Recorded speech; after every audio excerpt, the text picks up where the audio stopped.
Hey everyone, welcome to our video series, Canal Days, and thanks for joining us for today's episode of the Parks of Springfield, Massachusetts.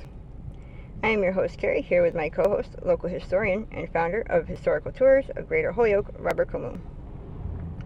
As your personal tour guide, Robert will lead you through some of the most iconic sites and their legends of historic significance throughout New England's preeminent and pivotal state of Massachusetts.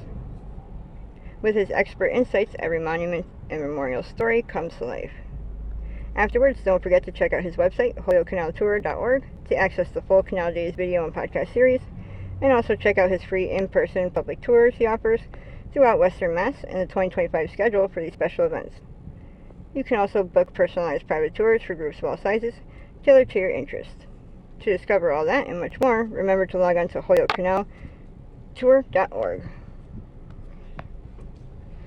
Now, Robert, can you briefly list and characterize the parks around the city of Springfield, Mass? I'll do a few of them, and I'll characterize them by the types that they usually found them at. Like there's a Johnny Appleseed Park, which is mostly a sit-down park to relax. And there's the Gordon Bill Park, which is one of the many built parks around. There's the Godfrey Triangle, which has a memorial in the middle for people that died in the orchard side. There's Cottage Hill Square Grove, which is, like it says, a rectangular park. It's, again, a lot of benches, a lot of trees in there. It's actually an arboretum, too. There's Acorn Street Park. There's Emerson White Playground, Florian Park, and there's so many. And some of them are associated with schools, so they're like playground. Others are recreation areas, like the Nathan Bill Park.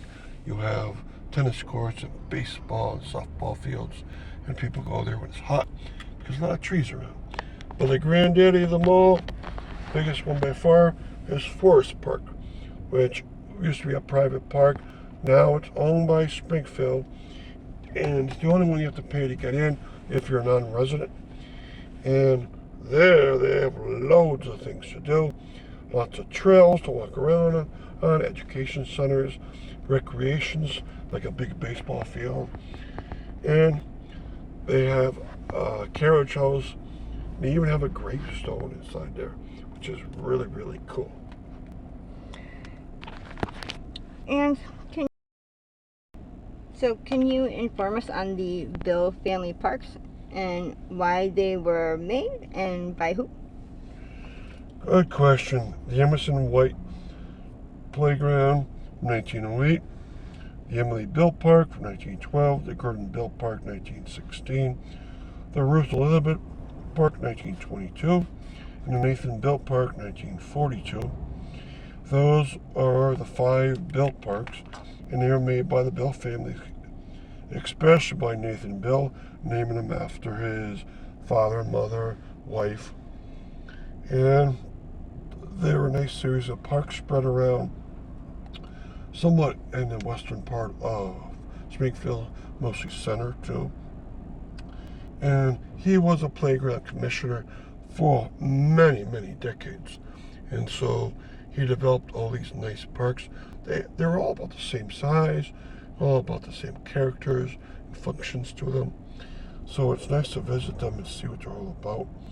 And nice that Springfield had such a wonderful commissioner of parks and playgrounds, because he started up these. So what we're going to do is visit the outside of one of them.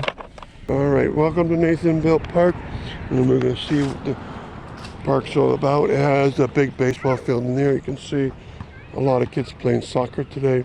In the distance, you have the playground sets, one for very small children and one for the larger children. And it's a big walk around dirt area around the far edge of it to the far right. Then it has a big parking lot in front and a nice sidewalk out here. Baseball field for the smaller children, and then you can see the outdoor basketball court, And then in the distance, I see tennis courts. I think there's 3 of them there. And so there's quite a bit to do. And it's on a nice, pleasant street called Plum Street. And it has a field house here. And it tells you on this big sign, Nathan Bell Park. And the field house is named the Ned Voyage Field House. And then you have tennis courts back here. And then the park ends.